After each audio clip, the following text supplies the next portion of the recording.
Muy buenas tardes a todos y sean bienvenidos a nuestro webinar del día de hoy.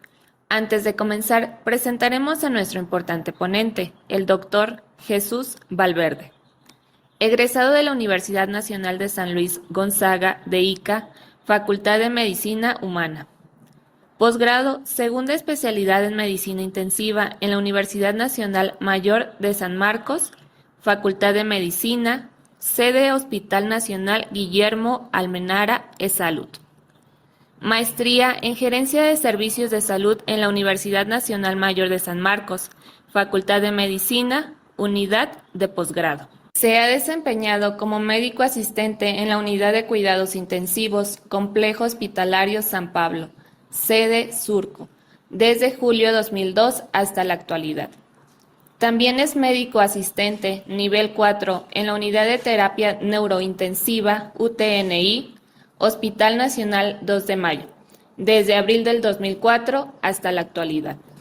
Es coordinador médico IPRES Clinical Home, atención domiciliaria de pacientes críticos, crónicos desde enero 2023. Es consultor médico y speaker para laboratorios farmacéuticos y empresas distribuidores de equipos biomédicos como Pfizer, Fresenius, Secund Medical. Fue presidente del Consejo Directivo de la Sociedad Peruana de Medicina Intensiva, SOPEMI, periodo 2018-2020. Desde hace algunos años participa activamente como ponente y conferencista en diversos eventos científicos. Le recordamos lo importante que es apoyarnos a contestar la encuesta que enviamos durante el webinar, con sus datos completos y correctos. Esto ayuda a que la empresa mejore constantemente las ponencias impartidas, además de que podemos enviarle su constancia en caso de que la requieran.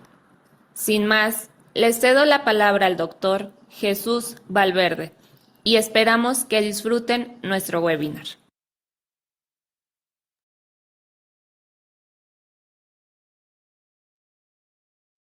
Buenas noches con ustedes. Eh, Todavía no tengo video. No sé si me escuchan bien. Hola, buenas tardes, doctor. Sí, ya lo escuchamos perfectamente. Nada más de un momentito para confirmar el tema de los permisos. Ya tiene todos los permisos también para poder compartir pantalla. Ok, muchas gracias. Voy a publicar la presentación también. Acá.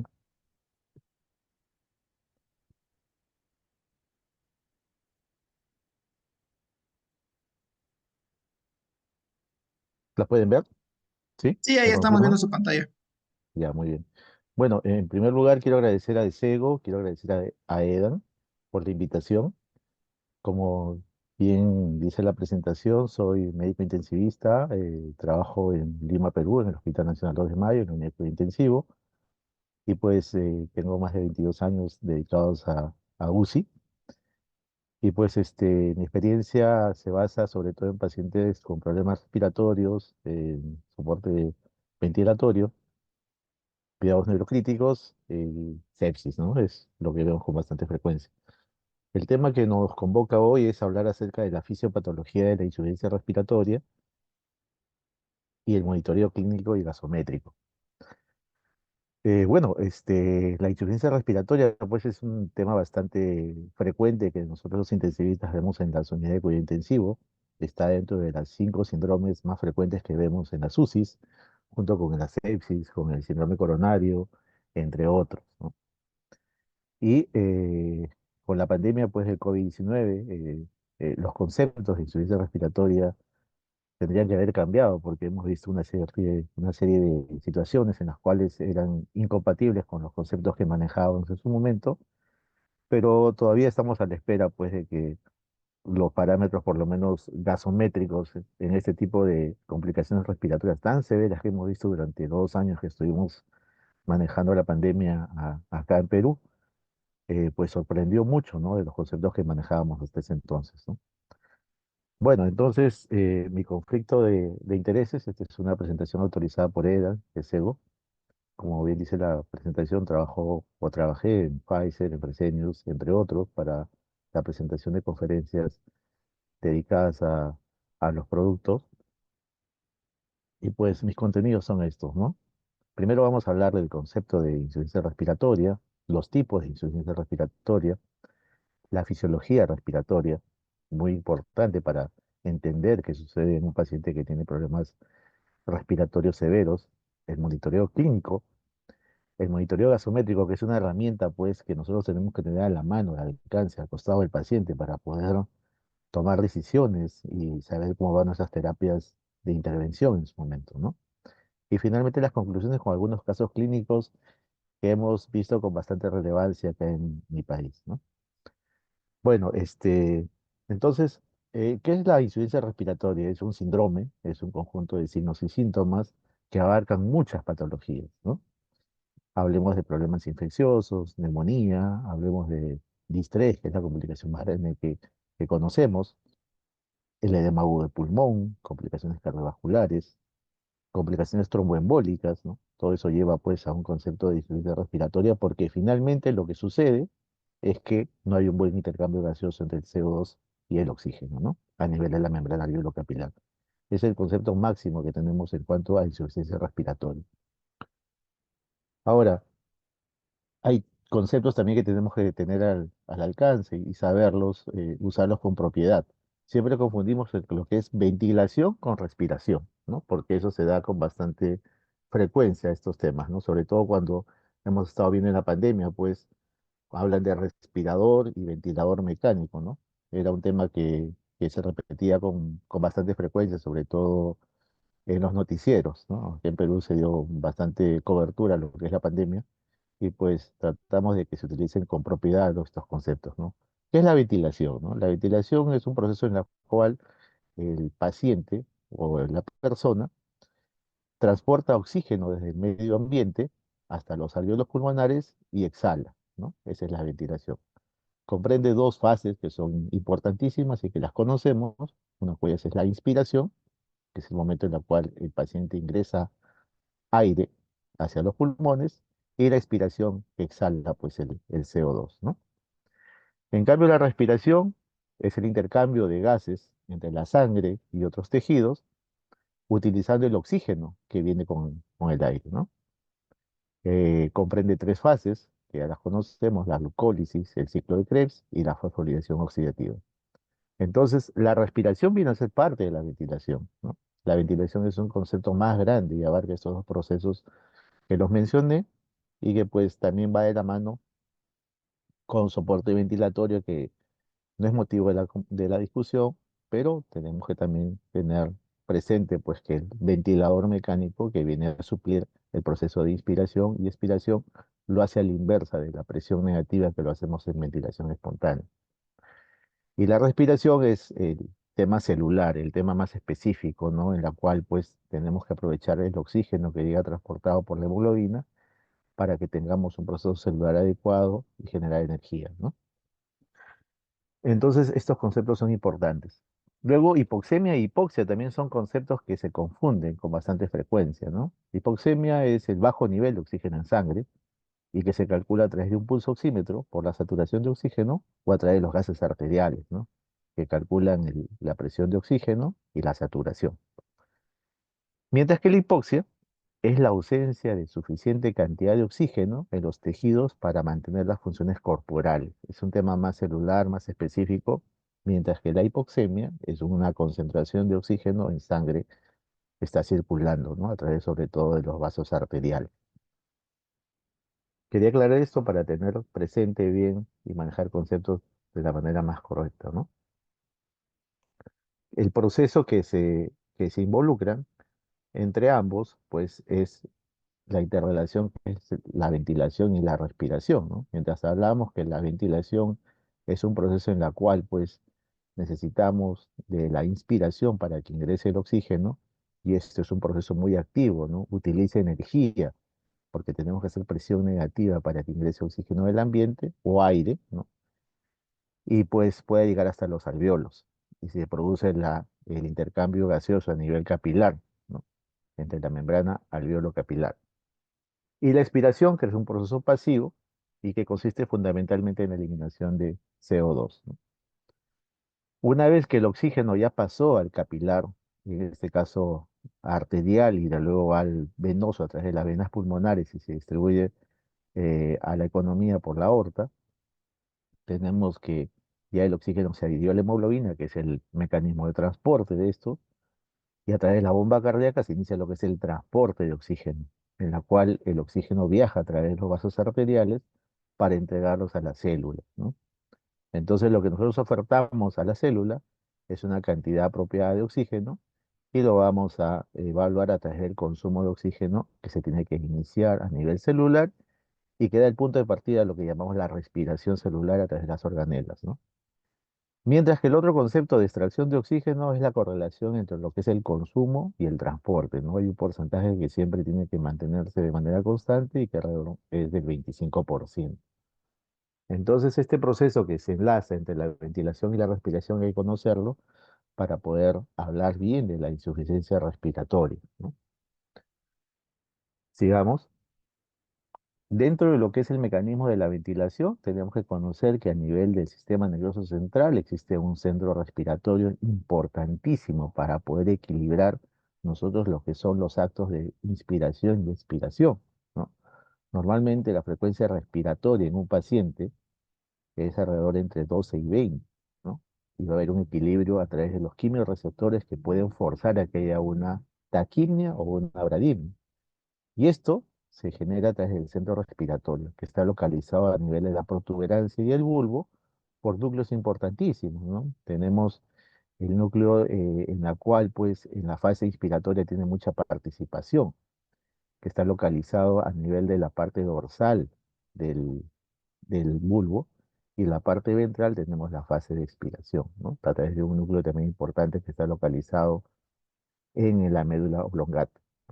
La interrelación de los dos da un equilibrio para tener una frecuencia respiratoria apropiada, pero esto llega, el estímulo, a través de los quimiorreceptores, y los quimiorreceptores están dotados para que tengamos niveles de PO2 y CO2 de manera correcta en el rango que conocemos y en la cual pues no puede disminuir o aumentar, porque si no, inmediatamente comienzan a actuar los centros respiratorios por estos cambios ocasionados en el torrente sanguíneo y que son detectados a través de los sensores de los quimiorreceptores que están localizados a nivel del arco aórtico, del bulbo carotidio, entre otros, ¿no? Entonces, este centro respiratorio es el que gobierna todo lo que es la respiración y está localizado la protuberancia y en el bulbo raquídeo, ¿no? Lesiones específicas, sobre todo en pacientes neurocríticos a este nivel, van a hacer que estos pacientes tengan probablemente más taquimia que bradimia y se genere un desequilibrio, ¿no? No por problemas netamente pulmonares, sino por localización a nivel del sistema nervioso central. Luego que el centro respiratorio indica de que el paciente inspire o expire, se hace el proceso de ingreso de aire a través de las vías aéreas superiores e inferiores, llegando a los alvéolos. El proceso es bastante activo porque necesita el uso de los músculos respiratorios, sobre todo el diafragma, los músculos intercostales, y en las cuales tiene que hacer un gasto de energía para que pueda ingresar el aire y el contenido de oxígeno hasta los alvéolos, ¿no? Luego el proceso de expiración es un proceso pasivo, en el cual hay una relajación de los músculos, hay una diferencia de presiones y el paciente exhala pues el CO2, ¿no? Que es el intercambio gaseoso que se produce a nivel de la membrana alveolo-capilar. Entonces la inspiración consta primero de un proceso activo por descenso del diafragma, hay un aumento del volumen pulmonar, hay un ingreso de aire. Hay que conocer que el 21% del aire es oxígeno, más del 68% es nitrógeno, que le da una capacidad al alveolo para que no colapse. Y en la fase expiratoria hay una diferencia de presiones pasiva, en la cual asciende el diafragma, se relaja prácticamente, disminuye el volumen pulmonar y sale el aire de manera pasiva. Entonces, ¿dónde gastamos energía? En la fase de inspiración, ¿no? Esto es lo que conlleva a lo que es la ventilación propiamente. Tenemos que conocer también que en sangre tenemos que tener niveles adecuados de oxígeno para, digamos, tener un metabolismo correcto y en la cual pues se sabe o se conoce por fisiología respiratoria de que la saturación de oxígeno no debe estar menor del 92%. Si se considera que es 92%, con una presión de oxígeno que puede ir entre 60 y 75, ya se considera como una hipoxemia, ¿no? Normoxemia va por encima de estos valores, generalmente la saturación de oxígeno está por encima de 95 y la presión de oxígeno por encima de 100. Interesa también que el oxígeno no esté muy elevado, porque también la hiperoxemia en pacientes críticos ocasiona liberación de respuesta inflamatoria por liberación de los radicales libres. Entonces es importante que estemos enmarcados dentro de lo que es la normalidad para evitar, por un lado, la isquemia y por otro lado, que haya incremento pues, de radicales libres de oxígeno, provocando que haya más inflamación, que es lo que predomina en un paciente crítico. Esto está ligado por el P50, que lo vemos a la derecha, en la cual hay una curva importante acá, en la cual pues tenemos que ahí viene incrementada por alteraciones del pH, la temperatura, y esto pues conlleva pues a que haya una ligazón del oxígeno a la hemoglobina o una liberación de la misma, ¿no?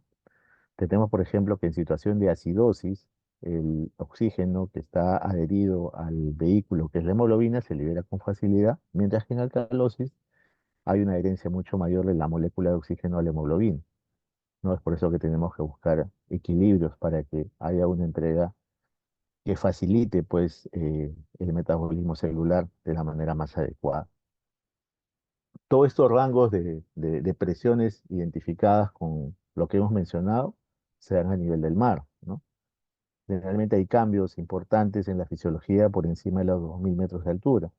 Nosotros también aquí en Perú tenemos muchas alteraciones fisiológicas que conocemos pues en ciudades en las cuales están por encima de los 2000 o 2500 metros de altura, ¿no? Entonces ahí también hay definiciones que tienen que cambiar.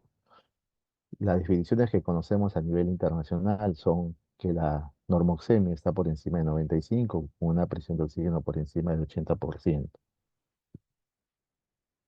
Siguiente. Entonces ya el oxígeno llegó a la hemoglobina, está en el capilar arterial, está migrando a través de la bomba cardíaca y ellos van a entregar pues a nivel de la célula esta cantidad adecuada de oxígeno para que haya un metabolismo aerobio. Entonces vemos a la izquierda una relación entre el consumo y el transporte, vemos que hay una zona dependiente todavía por niveles basales, ¿no? Pero hace una meseta y en la cual ya se hace independiente esta zona, ¿no? Y en la cual predomina el metabolismo aerobio. Generalmente estamos hablando de presiones de oxígeno por encima de 55 a 60 milímetros de mercurio. A la derecha tenemos otra lámina en la cual se ve cómo entrega el capilar el oxígeno a la célula hace pues el metabolismo correspondiente y si hay un predominio del metabolismo anaerobio, o sea, no utiliza energía a través del oxígeno, hay un incremento de lactato, ¿no? Y CO2, ¿no? Eso lo vamos a ver más adelante, el gap CO2, sobre todo en pacientes que tienen sepsis.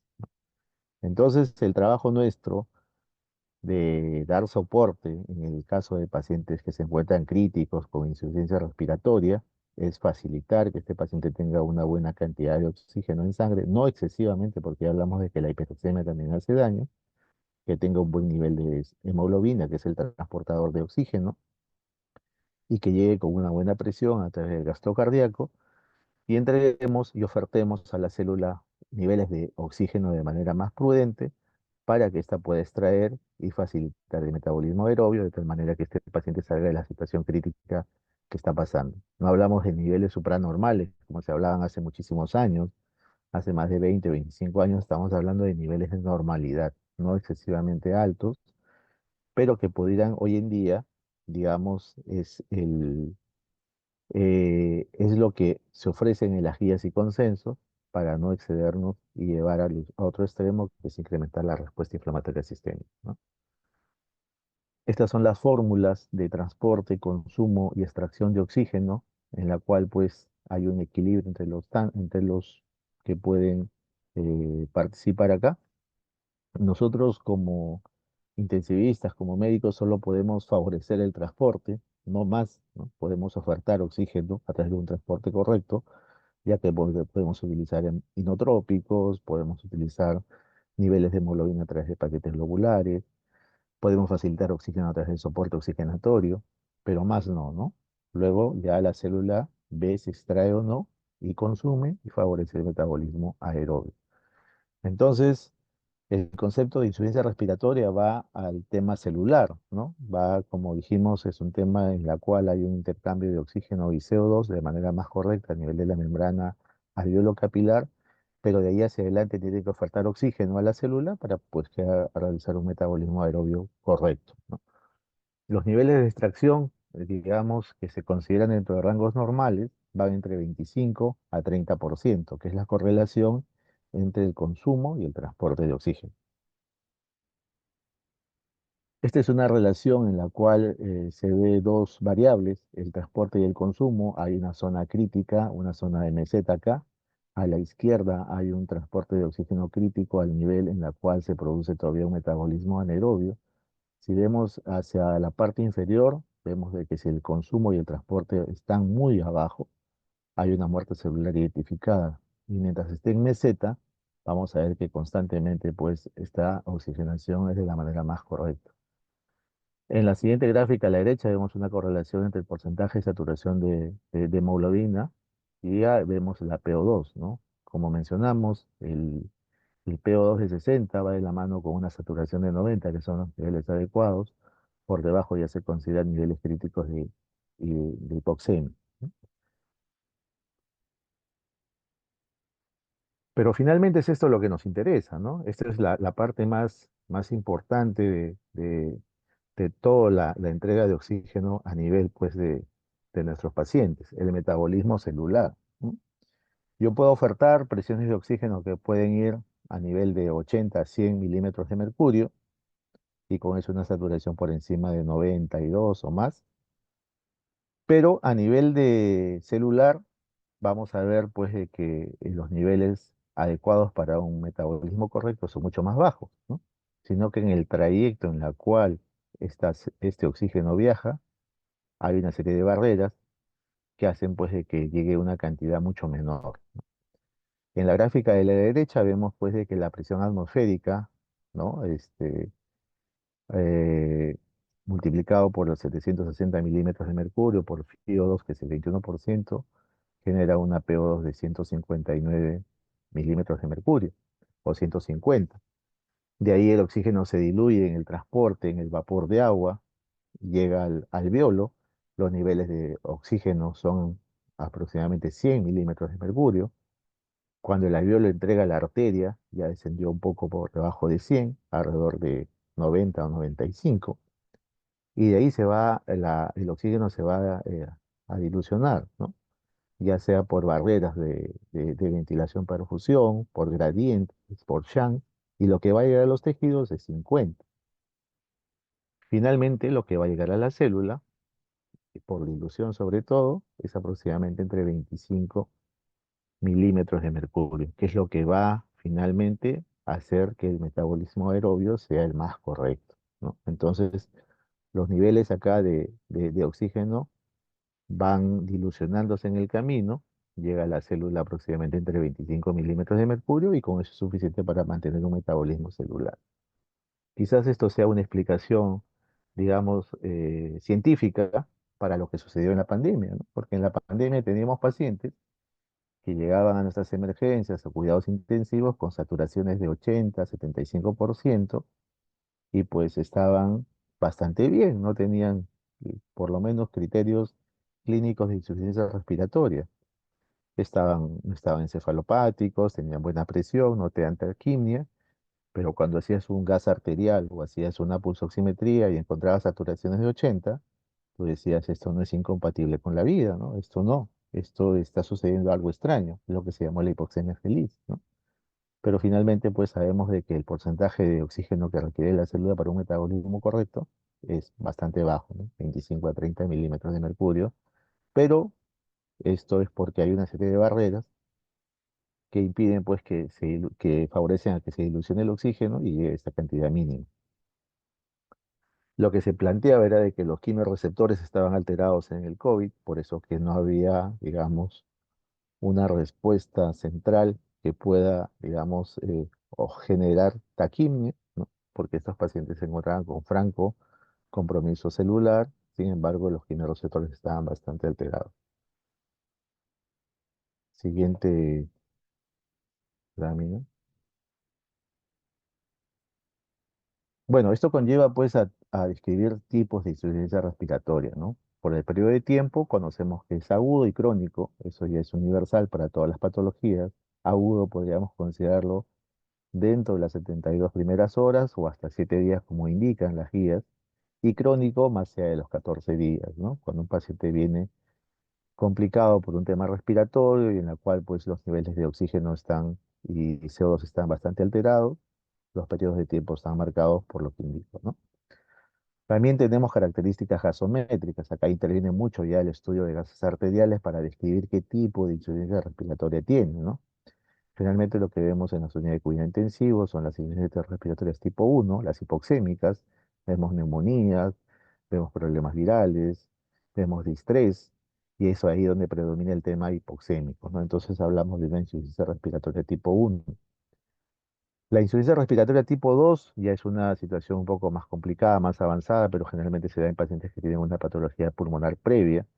Hay una retención de CO2 bastante elevada, que es lo que predomina sobre la hipoxemia también que se ve en estos pacientes, pero hay que tener en cuenta pues que la velocidad de difusión del CO2 es 20 veces mayor que el oxígeno, entonces acá la situación es un poco más complicada. Estos pacientes ya están en una fase más avanzada o tienen una patología previa que los conlleva a esto, ¿no? Generalmente acá hablamos de patologías en las cuales el tema de exhalación está bastante deteriorado, ¿no? Hablamos de situaciones también de insuficiencia respiratoria tipo 3, en situaciones de perioperatorias, aquellos pacientes que han sido sometidos a procesos anestésicos prolongados, en la cual hay colapso pues, de la parte inferior del diafragma. Entonces, eso compromete pues, a los lóbulos inferiores, donde están la zona 3 de West, y ahí se complica pues, el paciente con insuficiencia respiratoria, pero está vinculado a temas perioperatorios. Y la insuficiencia respiratoria tipo 4 generalmente está relacionado a situaciones en las cuales hay una perfusión tisular disminuida, situaciones de shock o hipoperfusión, y en la cual más que la concentración de oxígeno, lo que está alterado es el transporte, el gasto cardíaco, ¿no? O la resistencia sistémica. Lo que se ve con bastante frecuencia en cuidados intensivos son el tema hipoxémico y la situación tipo 2 con hipercardia.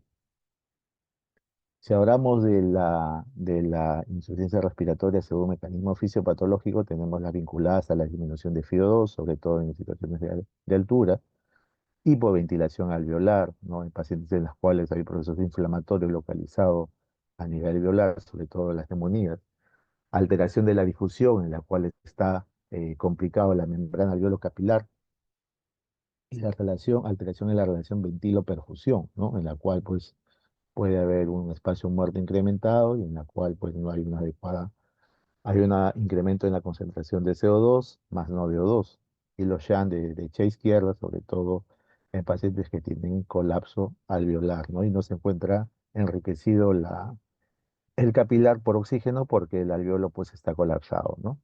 Y vemos acá las figuras que lo representan. En la primera tenemos el SHAN, ¿no? Hay un buen pasaje del capilar, pero el alveolo está colapsado, en la cual pues no hay una entrega adecuada de oxígeno. La situación normal es que el alveolo esté en buena condición, no hay obstrucción como se representa en esta figura, y el capilar también esté libre. Y en la situación de espacio muerto, pues el capilar está obstruido y la ventilación está muy buena, ¿no? Son las que predominan sobre todo en las situaciones fisiopatológicas conocidas. Bueno, esta es una figura que representa sobre todo la insuficiencia respiratoria en pacientes que han tenido o tienen distrés respiratorio severo, ¿no? En la cual se ve pues las fases anatomopatológicas que los pueden representar de la manera más correcta. Tenemos la fase exudativa, la fase proliferativa y la fase fibrótica, ¿no? En la primera lámina que está a su izquierda vemos una división del alveolo en un lado sano y un lado enfermo. Vemos el lado sano, en la cual se ve pues un alveolo bastante bueno, en buenas condiciones, un capilar correcto. Y en el lado derecho de esta primera figura vemos un alveolo inflamado, con un proceso inflamatorio alto, inundado de edema también el espacio relacionado al alveolo capilar, en la cual no se difunde bien el oxígeno. Sí, el CO2 tiene buena difusión porque es 20 veces más superior que que el oxígeno, en la cual este paciente ya comienza a tener hipoxemia. En el lado intermedio vemos ya una situación proliferativa en la cual el paciente pues ya está pasando por un estado anatomopatológico en la cual hay unas situaciones previas a la fibrosis, en la cual pues la membrana alveolo-capilar está bastante lesionada, hay procesos inflamatorios que se instalaron y pues ojalá tengan recuperabilidad, tengan una situación intermedia. Mientras que en la fase fibrótica, que es una situación un poco más avanzada, en la cual ya han pasado probablemente ya la segunda semana, y ya está destruida la membrana alveolo capilar, todavía el alveolo sigue inundado de edema, el capilar está trombosado, y pues esto le da poco pronóstico a los pacientes que han tenido una complicación tan severa como el distrés, ¿no? Pero esto describe todas las situaciones descritas anteriormente, ¿no? El Shan, el espacio muerto, ¿no? Por lo que se considera pues que la patología máxima en la insuficiencia respiratoria es el síndrome respiratorio agudo, ¿no? Y que bien lo hemos sabido manejar nosotros en pacientes con COVID-19. Las causas de la insuficiencia respiratoria, como mencionamos, la SHAN, y son todo lo que tenga compromiso alveolar, ¿no? Tenemos el infarto por miocardio que genera edema agudo de pulmón, la insuficiencia ventricular izquierda, la sepsis, la aspiración, la contusión pulmonar, la pancreatitis como una injuria pulmonar secundaria, la neumonía, la lesión por reperfusión también es un tema importante, y la lesión por inhalación de sustancias tóxicas. Mientras que el desequilibrio BQ, sobre todo en espacios muertos, se ve sobre todo en pacientes que ya tienen una patología pulmonar previa, ¿no? Como el EPOC, como el asma, como una inflamación intersticial, como patologías inflamatorias crónicas, sobre todo colagenopatías, en las cuales pues hay una alteración en la membrana y la difusión de estos gases no se dan de la manera más favorable, ¿no? Tenemos también causas de insuficiencia respiratoria tipo 2, ¿no? En la cual ya hay una enfermedad pulmonar previa, el EPOC, y en las cuales también se considera aquellos pacientes que tienen pulmones normales, en las cuales ya el tema no es pulmonar netamente, sino hay un tema central, hay un tema del sistema nervioso central en la cual el paciente comienza a hipoventilar, comienza a retener CO2, ¿no? Recordemos que los temas centrales, los temas del sistema nervioso central, donde está el centro respiratorio, si se afecta, esto pues conlleva la hipoventilación, ¿no? Tenemos también patologías neurológicas periféricas como el Guillain-Barré, la miastenia propiamente, la ELA, que se ve mucho en pacientes que tenemos nosotros en casa, ¿no? Haciendo el home care, polimiositis, distrofia musculares, todo eso conlleva una insuficiencia respiratoria tipo 2 porque lo que predomina es el tema ventilatorio.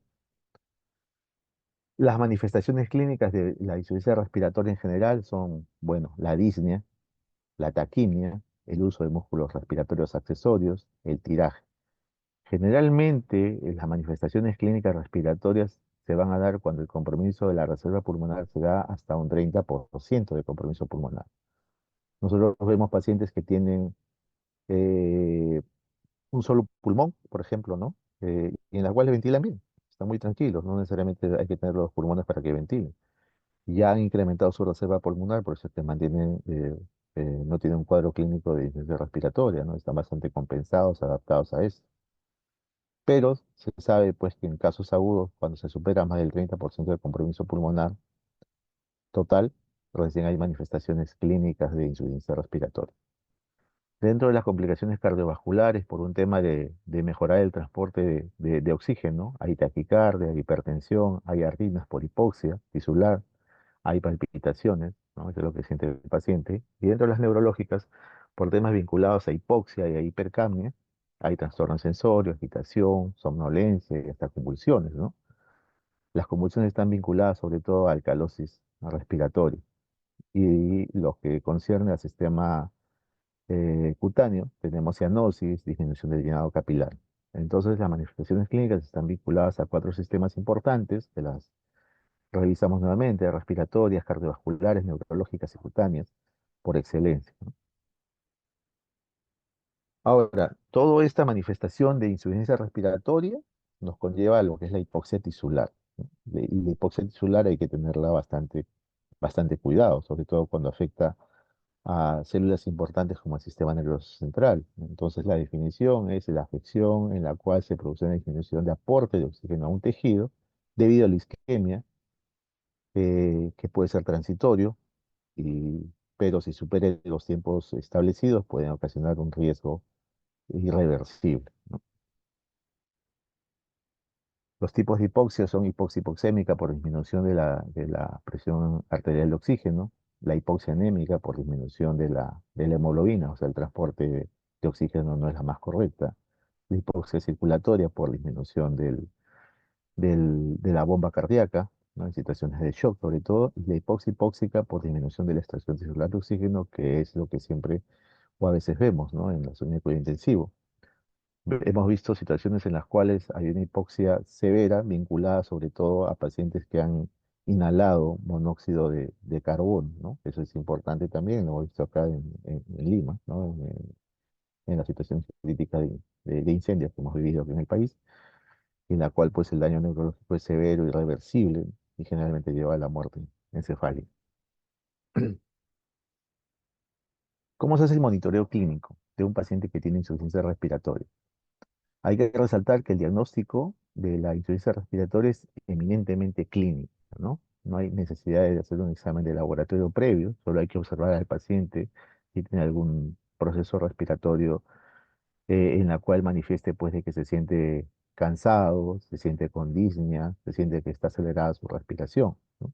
Entonces, el monitoreo clínico de la insuficiencia respiratoria, una vez que se ha hecho las terapias de intervención, van vinculadas a cómo está la frecuencia respiratoria, cómo está la profundidad de la respiración, cómo está el uso de músculos accesorios.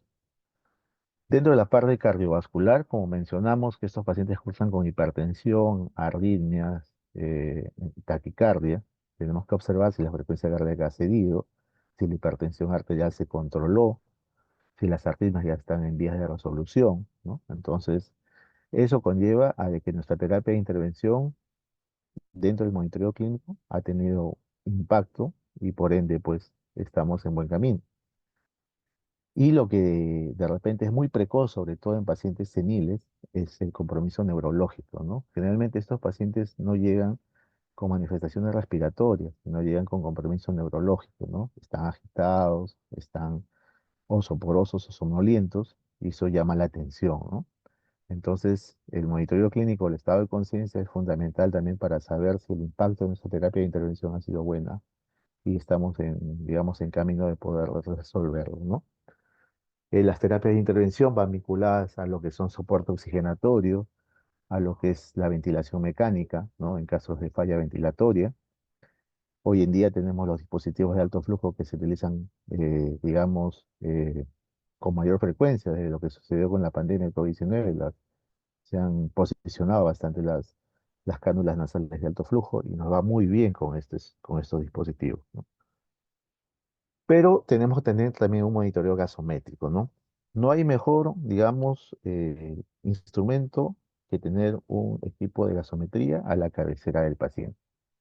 ¿Por qué? Porque nosotros podemos en 5 minutos tener un resultado de que las terapias de intervención que estamos haciendo están acertadas o no, o tenemos que regularlas, ¿no? Más allá de lo que te pueda aportar un AGA, ¿no? Que es el pH, la presión de CO2, O2, el bicarbonato, la saturación. También nos busca elementos que también podemos evaluarlos, como son el lactato, para ver cómo está la hipoperfusión, los electrolitos, la glucosa, la hemoglobina, que también viene en un examen rápido de gases arteriales, ¿no? Eso es muy necesario para saber, pues, que estamos en buen camino. No digo que para hacer diagnóstico, porque el diagnóstico es clínico de la insuficiencia respiratoria, pero sí para saber que hemos tenido impacto en su terapia de intervención y podemos ir, digamos, mejorando, ¿no? Nuestra terapia o corrigiendo o regulando nuestro ventilador o titulando nuestro oxígeno y con eso podemos tener, digamos, una acertada visión de lo que venimos haciendo. Entonces, los gases arteriales vienen a complementar los criterios clínicos de diagnóstico, evolución y pronóstico. Es un equipo biomédico que está a la cabecera del paciente, ¿no? Porque nos facilita en 5 minutos los resultados numéricos que quisiéramos conocer y ver. Y también para saber cómo está nuestra terapia de intervención, sobre todo en pacientes que están sometidos a ventilación mecánica, ¿no? Hemos tenido oportunidad en la pandemia, pues, de utilizar, digamos, el análisis de gases arteriales hasta en 6 a 8 veces en un día por paciente, ¿no? Para saber si la pronación fue acertada, para saber si las maniobras de reclutamiento fueron buenas, para saber si nuestro espacio muerto es bastante alto, ¿no? Porque tenemos capnografía, pero el CO2 arterial es importante para ver cómo estamos a ese nivel, para ver si un paciente séptico tiene un gap venoso correcto, ¿no? Eso también es importante, ¿no? Lo que se recomienda en pacientes que tienen insuficiencia respiratoria es que por lo menos se haga un análisis de gases arteriales 2 veces al día, ¿no? Pero en pacientes que tienen terapias de intervención, como lo mencioné, sobre todo en pacientes que están soportados en ventilación mecánica invasiva y quizás también con cánulas de alto flujo, es que se haga con más frecuencia, pues, estos análisis de gases arteriales. Entonces, hasta ahí tenemos, pues, de que nuestro paciente ha sido sometido a un monitoreo clínico, ahora tiene un monitoreo de gases arteriales, gasométrico, importante para correlacionar, siempre tiene que predominar el criterio clínico sobre los exámenes auxiliares. Y la recomendación es que sea un equipo biomédico que esté a la cabecera del paciente, ¿no? Que no esté en un laboratorio central, sino esté en la unidad de cuidado intensivo, sobre todo en un área muy cercana para poder, pues, nosotros tomar decisiones de la manera más rápida y acertada.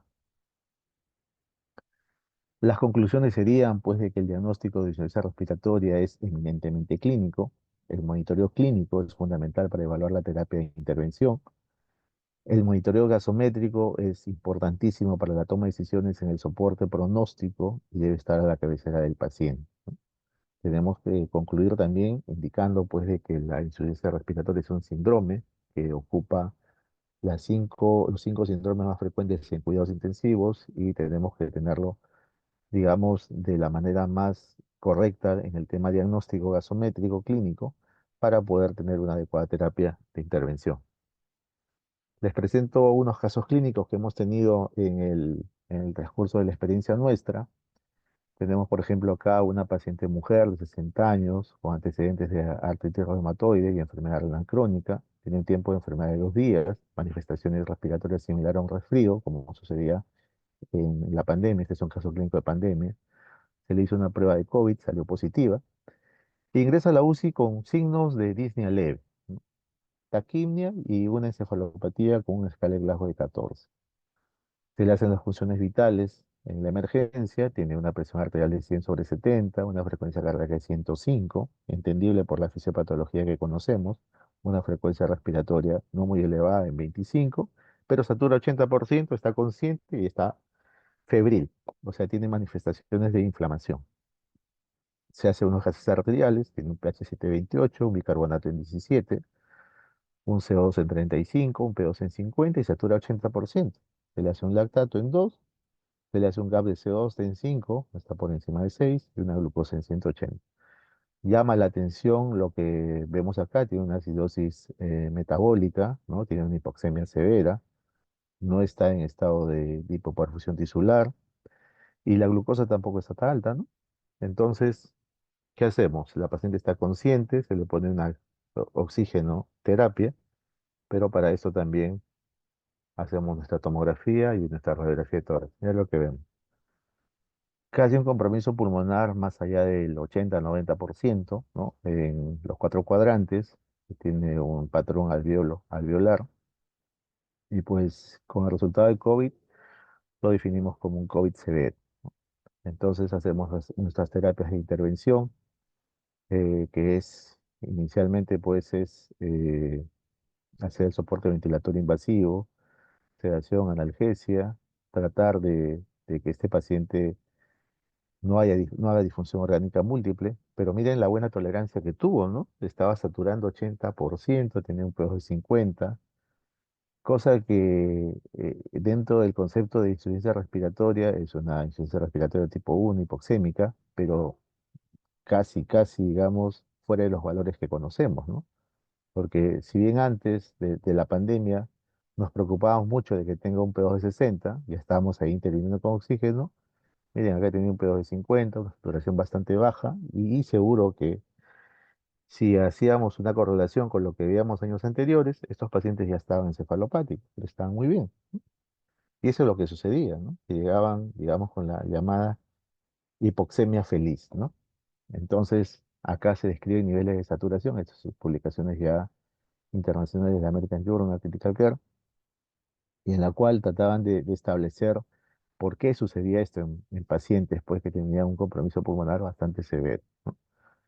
Lo que se planteó fue de que el COVID tenía una afinidad sobre los receptores quimiosensibles, ¿no? del oxígeno. Es por eso que nuestro centro respiratorio no hacía de que el paciente tenga taquimias, ¿no?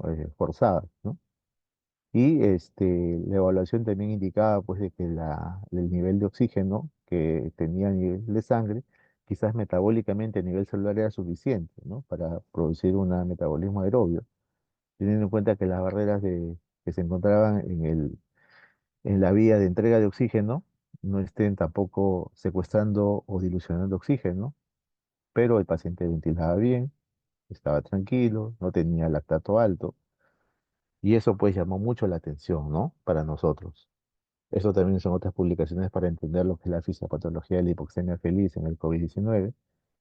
Y lo que llamaba mucho más la atención es que no había disfunción orgánica, ¿no? El riñón estaba bueno, el paciente neurológicamente no estaba con una encefalopatía severa, no estaba en situaciones de shock. Bueno, cosas que nos trajo la pandemia y que hemos sabido entender en el camino revisando nuestra fisiología respiratoria. El caso clínico 2 también es un paciente que hemos visto acá en la UCI. Es un paciente varón de 40 años de edad, sin comorbilidades, un ingeniero de profesión. Acude a un reencuentro de su promoción de colegio y sucede que 6 horas post reunión presenta malestar general, cefalea moderada, sensación de náuseas y vómitos. Los familiares lo observan con tendencia a la somnolencia. A pesar de haber ingerido licor, les llama la atención eso porque él no era así, ¿no? Es una persona que digamos que se regulaba muy bien. Pero al llegar a la emergencia, se agrega dolor abdominal intenso y convulsiones, ¿no? Eso es lo que llamó la atención.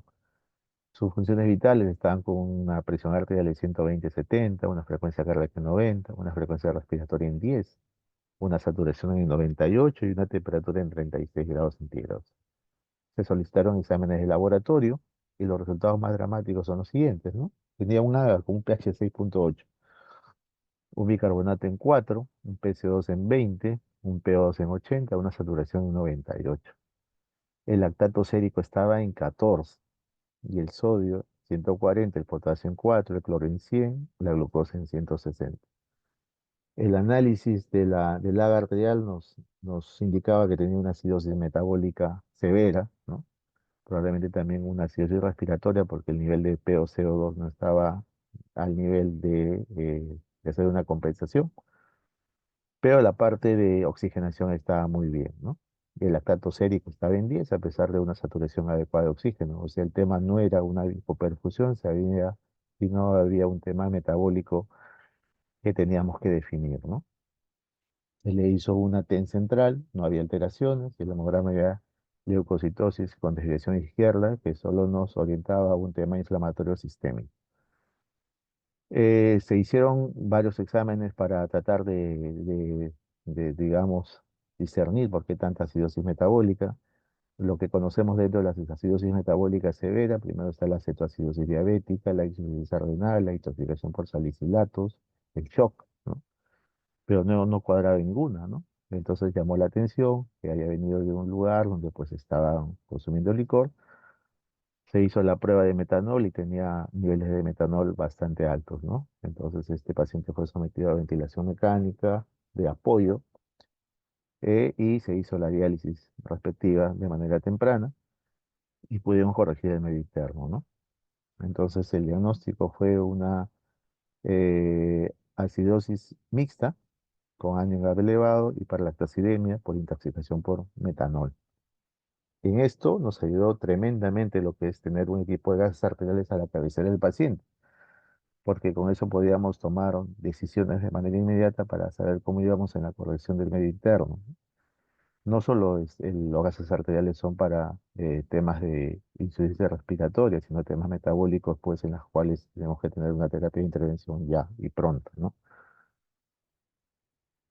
El caso clínico 3 también es un paciente que hemos visto hace poco, un paciente que ingresó con antecedentes de asma bronquial, usuario de salbutamol de manera ocasional, Presenta un proceso gripal de 2 días de evolución, por lo cual se exacerba el cuadro de insuficiencia respiratoria.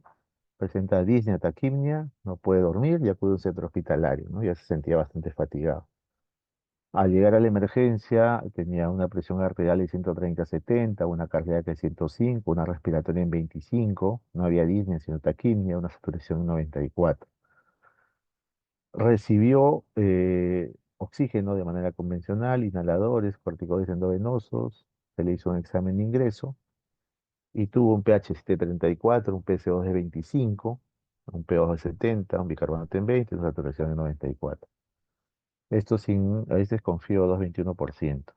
El paciente obviamente acá no tenía un problema de hipoxemia, sino tenía un problema de exhalación, ¿no? O sea, una taquimia probablemente por una broncoconstricción, por eso es que la frecuencia respiratoria estaba un poco elevada, forzada, digamos, pero tratar de barrer el CO2 que lo tenía de repente en su momento acumulado, ¿no? El diagnóstico del AGA era una acidosis metabólica leve con una compensación. Le hicimos una tomografía de tórax, de un TEN, y pensando en un proceso inflamatorio infeccioso, no encontramos nada.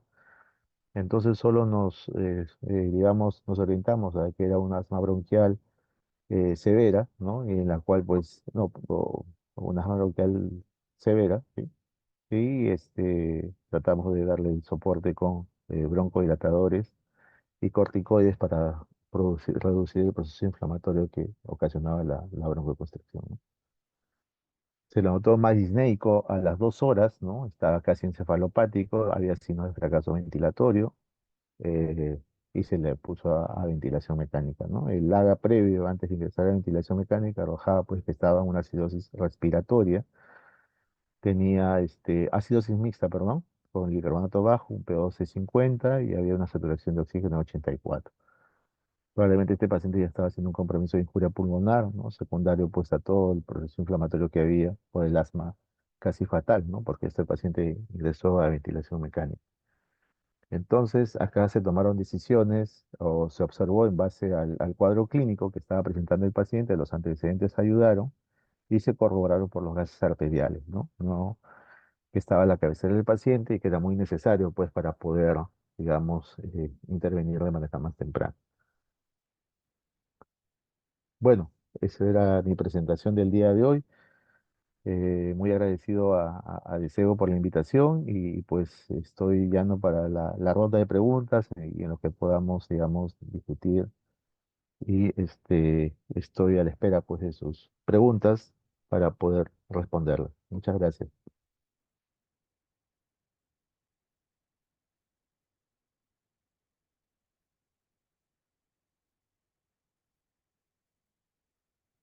Hola, doctor, muchas gracias. Bueno, primero que nada, agradecerle por su tiempo y por su importante ponencia. Y segundo, agradecerle del verbo también invitarlo a que ojalá que podamos tenerlo por acá mucho más seguido para que nos pueda seguir compartiendo sus conocimientos, vaya. De verdad, muchas gracias en nombre de Sego y a nombre de todos nuestros asistentes de manera anticipada. También invitar a todos los asistentes a que, por favor, si hay alguna pregunta o duda que quisieran hacer, es el momento. Aquí está el apartado de Q&A para que la puedan hacer.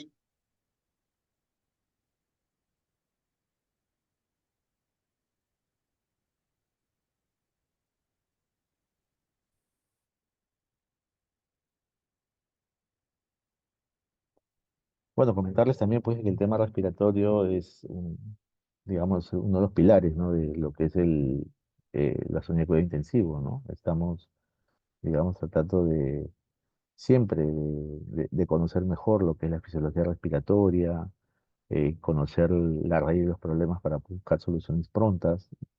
Hemos tenido situaciones respiratorias bastante complicadas también, y en las cuales pues hay que intervenir, ¿no? El manejo clínico es importantísimo, el monitoreo también, y las ayudas de los exámenes laboratorios fundamental también para poder tomar decisiones, ¿no? Hemos tenido la oportunidad de ver pues pacientes que han tenido enfermedades inflamatorias, ¿no? Que han generado hemoptisis, han generado eh, patologías autoinmunes, ¿no? Recuerdo mucho el síndrome de Wegener, ¿no? patología pulmón-riñón, en la cual pues había que actuar pues con esteroides, con inmunoglobulina para frenar pues la carga inflamatoria alta que había, ¿no? Pero la insuficiencia respiratoria es un síndrome que tenemos que conocerlo de manera bastante más cercana. Quizás la pandemia nos ha sorprendido pues con este tema de la hipoxemia severa que había y pues el paciente estaba feliz y contento todavía. Inclusive muchos dudaban en meter la ventilación mecánica, pero pues era bastante, digamos, complicado en su momento y no alcanzaba para todos, ¿no?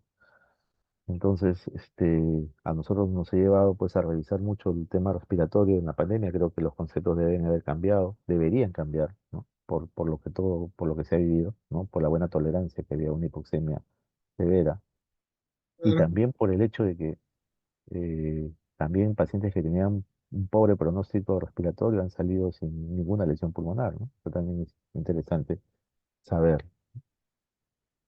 claro. Sí, justo, doctor. Mire, por acá nos extiende su felicitación y que dice que excelente ponencia, Yamilet González. Entonces, igual para leérsela y que sepa que ya lo están felicitando también. Gracias. Nos pregunta Karime Díaz. Buenas noches. En el caso de inmersión en líquido, ¿la fisiopatología es igual? Ah, qué bueno. Se refiere al ahogamiento o el casi ahogamiento, ¿no? Sí, o sea, eh, en una oportunidad tuvimos un paciente joven, ¿no? Que vino surfista, lo trajeron de la playa, eh, casi ahogado, bueno, ahogado porque hizo parada cardíaca, lo reanimaron y ingresó a la UCI, ¿no? El compromiso de insuficiencia respiratoria viene relacionado pues a la ingesta de líquido que genera un proceso inflamatorio marcado, ¿no? Entonces, la terapia viene muy vinculada a lo que es el manejo del distrés. La fisiopatología, obviamente, no es una fisiopatología desde la ya conocida, pero lo que conlleva, pues, es a una hipoxemia, o una hipoxemia severa, porque la membrana alveolar está dañada por la ingesta de líquido, sobre todo si se encuentra con el agua de mar, ¿no? Que es lo que siempre nos ha traído problemas. Entonces, la fisiopatología viene vinculada a la hipoxemia, pero hace un distrés severo y casi de manera inmediata, ¿no? No te da mucho tiempo para poder actuar con soporte intermedio, ¿no? Hay que ir al soporte avanzado de vida, siempre con estos pacientes. Perfecto, doctor. Nos pregunta también Natalie Flores. Buenas noches. ¿En qué caso tendrá importancia la gasometría venosa? Pasa que algunas veces nos solicitan ambas gasometrías para un paciente, arterial y venosa. Sí, sobre todo la venosa central, ¿no? No una venosa periférica, una venosa central que concentre pues un buen drenaje venoso. Lo que hacemos es para hacer lo que llamamos el gap venoso, ¿no? Hacemos una diferenciación entre lo que es el CO2 arterial y el CO2 venoso para tener un pronóstico en pacientes que tienen shock séptico, ¿no? Que va muy bien. El punto de corte es más de 6, y la diferencia es más de 6, el pronóstico y la severidad es mucho mayor, ¿no? Entonces, esa es la ayuda del gap venoso, ¿no? Del CO2 arterial y venoso, hacemos la diferencial. Perfecto, doctor. No tenemos más preguntas, entonces igual y no sé si vamos un par de minutos más, nada más por si alguien más justo está escribiendo. Sí, estoy atento. Perfecto.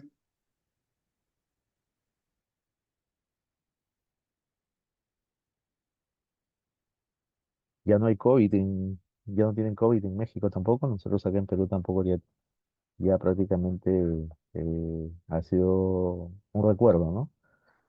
Ya no Sí, tenemos, sí, la verdad es que para bien o para mal, de repente pareciera que ya todo se fue y que no pasó el estrago o la pandemia misma, ¿no? Pero pues sí, así es, afortunadamente en este momento ya no no, es algo ¿no? que nos esté afectando.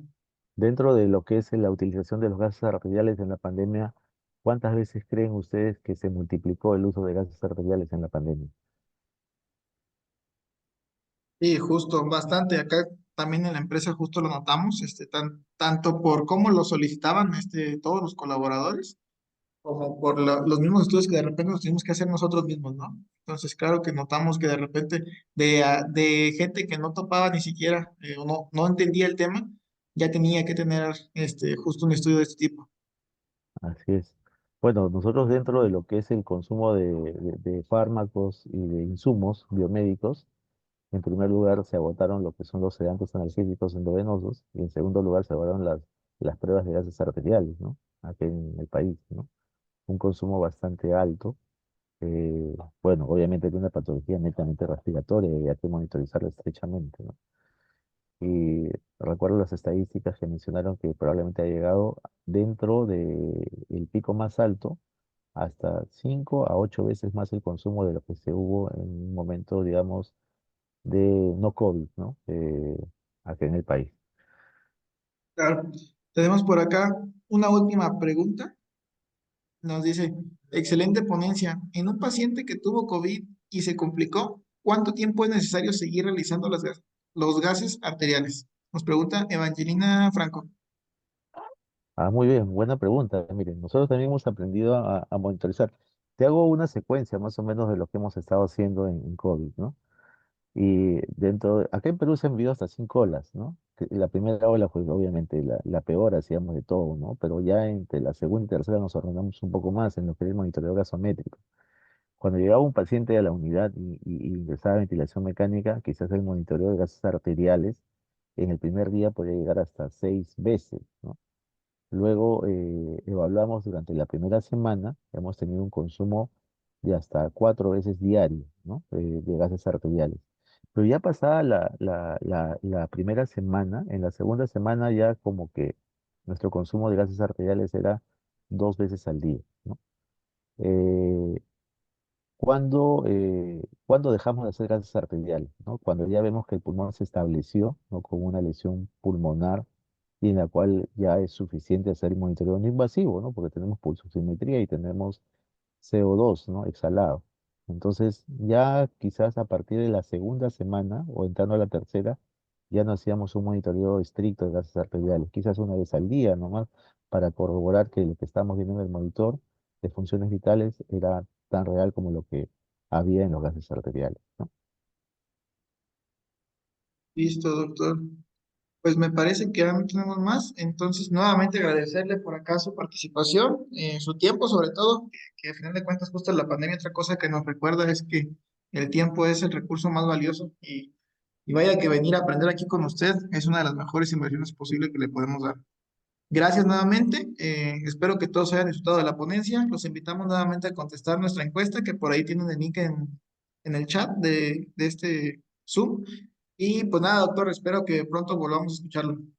Muchas gracias a ti, Juan. Gracias por la invitación a ustedes y seguro que nos vamos a ver más adelante. Un abrazo, muchas gracias. Acá desde Lima.